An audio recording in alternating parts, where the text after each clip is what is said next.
So everyone, এবারে তোমাদের third semester history general পেপারের সাজেশনস দিয়ে দেবো। সো যাদের থার্ড সেমিস্টারে হিস্ট্রি মাইনর আছে এবং এমডিসি রয়েছে তারা সবাই সাজেশনটা ফলো করতে পারে, তার কারণ এমডিসি অ্যান্ড মাইনরদের থার্ড সেমিস্টারে জেনারেলদের সিলেবাস সেম। সো আমি তোমাদের প্রথম একটুখানি সিলেবাসটা ডিসকাস করে দিই, তারপরে কোশ্চেন্স প্যাটার্ন অ্যান্ড তারপরে হচ্ছে কি আমি তোমাদের কোশ্চেন্সগুলো বলছি।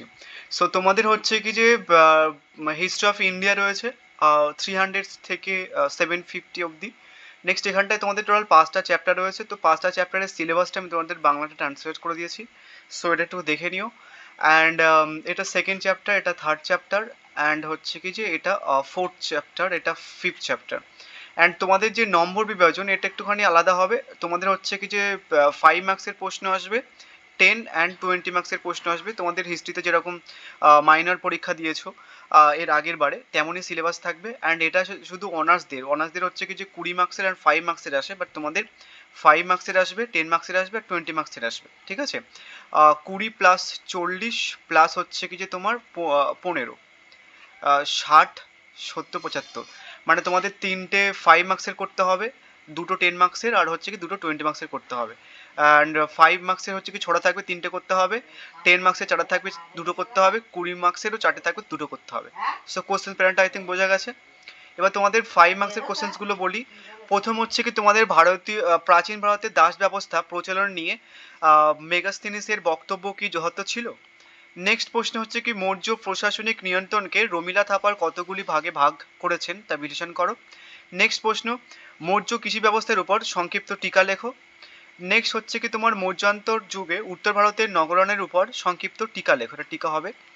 নেক্সট তোমার শকত্রপ রুদ্রদমনের শাসনকালে শক সাতবাহন সংঘর্ষের বর্ণনা দাও।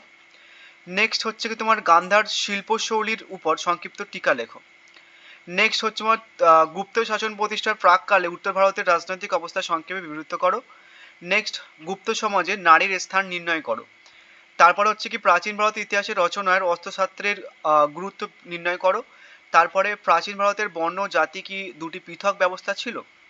তারপরে হচ্ছে কি মথুরা শৈলীর ভাস্কর্যের উপর একটি সংক্ষিপ্ত টিকা লেখো, ঠিক আছে। তারপর হচ্ছে কি মৌর্য যুগের রাজস্ব ব্যবস্থার বৈশিষ্ট্য আলোচনা করো। সো আমি তোমাদের 5 মার্কসের জন্য টোটাল 12টা মতো প্রশ্ন দিলাম, কেননা সেম সিলেবাস 3টে পেপার হবে। একটা অনার্সের ডিএসসি 3 পেপার হচ্ছে, অ্যান্ড এমডিসি 3 পেপার হচ্ছে, আর তারপর হচ্ছে কি তোমাদের মাইনর 3 পেপার হচ্ছে, ঠিক আছে। 3টে পেপার হবে, তো সেটার জন্য আমি 5 মার্কসের 12টার মতো প্রশ্ন দিয়ে রাখলাম।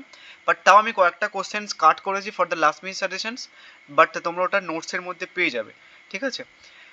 নেক্সট এবার একটা 20 মার্কসের অ্যান্ড 10 মার্কসের জন্য অনার্সে শুধু 20 মার্কসের আসবে, বাট তোমাদের 10ও আসবে। তো এই প্রশ্নগুলো 10 অ্যান্ড 20 মার্কসের জন্য পড়ে রাখবে।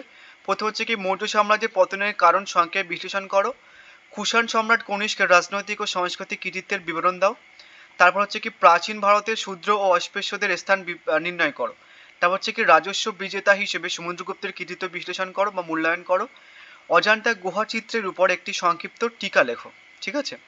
তারপর হচ্ছে কি গুপ্তযুগকে ভিত্তিভোগী বলে কেন চিহ্নিত করো। নেক্সট হচ্ছে কি অশোকের ধর্মের রাজনৈতিক দর্শন সংক্ষেপে আলোচনা করো। অ্যান্ড তোমরা যারা নোটসটা নিতে চাইছো বাংলা প্লাস ইংলিশ ভার্সের নোটস অ্যাভেলেবেল আছে, এখন থেকে নিতে পারো। যারা নেবে এই দুটো নাম্বারে হোয়াটসঅ্যাপ করে নিতে পারো, ঠিক আছে। নোটসের প্রাইস খুব একটা বেশি থাকে না। খ্রিস্টীয় প্রথম 3 দশকের রোমান ভারত বাণিজ্য বিস্তারের একটি সংক্ষিপ্ত বিবরণ দাও। নেক্সট দ্বিতীয় চন্দ্রগুপ্তের কার্যাবলীর মূল্যায়ন করো। তারপর হচ্ছে গুপ্তযুগকে সুবর্ণযুগ বলা কতটা সঙ্গত যুক্তিসহ বিচার করো। ধর্মশাস্ত্র অনুযায়ী প্রাচীন ভারতের নারী সম্পত্তির অধিকার ও বিবাহ ব্যবস্থার একটি চিত্র দাও। নেক্সট লাস্ট প্রশ্ন পল্লব স্থাপত্য শিল্পের পরিচয় দাও। সো টোটাল 5 মার্কসের 12টা প্রশ্ন অ্যান্ড 10 বা 20 মার্কসের টোটাল 12টা প্রশ্ন। অ্যান্ড তোমরা আরও কয়েকটা প্রশ্ন আমি কাট করেছি for the last minute suggestions, but নোটসের মতো তোমরা ওটা পেয়ে যাবে। আদারওয়াইজ লাস্ট মিনিট সাজেশনসের জন্য একটুখানি ওয়েট করো, তোমরা প্লে লিস্ট চেক করতে পারো, আমি প্লে লিস্টে তোমাদের দিয়ে দেবো। অ্যান্ড এমবিসিদের আর একটা পেপার পড়তে হবে, সেটা হচ্ছে কি যে সেক 3, ঠিক আছে। ওটার সাজেশন আমি তোমাদের পোস্ট করে দেবো। তোমাদের এখন তো পরীক্ষা হয়নি, আমি পরে পোস্ট করে দেবো তোমাদের জন্য, ঠিক আছে। So thank you.